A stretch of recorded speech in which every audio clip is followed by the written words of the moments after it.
Pending work చేస్తున్నానని చెప్పాను కదండీ! పెండింగ్ వర్క్‌లో వచ్చేసి ఇంకా మొన్నైతే స్టిచ్ చేశాను ఒక 5 వరకు. నిన్న మాత్రం 2 మాత్రమే స్టిచ్ చేశానండి. ఏంటక్క 4, 5 కుడతానని చెప్పేసి 2 కుట్టావనుకుంటున్నారా?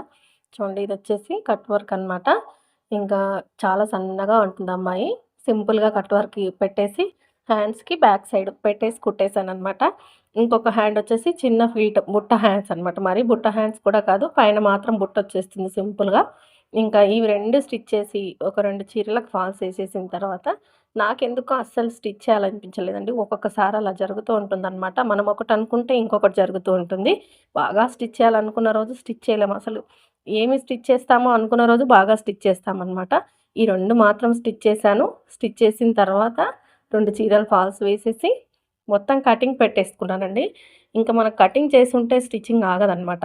ఎప్పుడైనా ముందు ప్లానింగ్ ఉండాలి. నేను ముందు రోజు అవన్నీ కట్ చేయలేదు. ఈ 2 మాత్రం కట్ చేసుకున్నాను. 2 కుట్టేసిన తర్వాత మిగతా బ్లౌజెస్ అన్నీ కట్ చేసి పెట్టాననమాట. ఇక రేపు ఇవన్నీ కుట్టాల్సినవి ఉన్నాయి. పెండింగ్ వర్కే అనమాట. అంటే ఫ్రెష్‌గా వచ్చిన వర్క్ తక్కువగా ఉంటుంది ఇప్పుడు కాబట్టి ఏవి అలా పెట్టేయకుండా అన్నీ స్టిచ్ చేసేసుకున్నామనుకోండి, వర్క్ వచ్చినప్పుడు ఈజీగా చేసుకోవచ్చు కదని చూడండి ఒక ఆరో, ఏడో కట్ చేశాను. నాకు ఐడియా లేదు. ఇవన్నీ రేపు స్టిచ్ చేద్దామని ఇందులో ఎన్నయితాయి, ఎన్ని కుట్టగలుగుతాననేది మళ్ళీ నెక్స్ట్ వీడియోలో అయితే మీకు అప్డేట్ ఇస్తాను.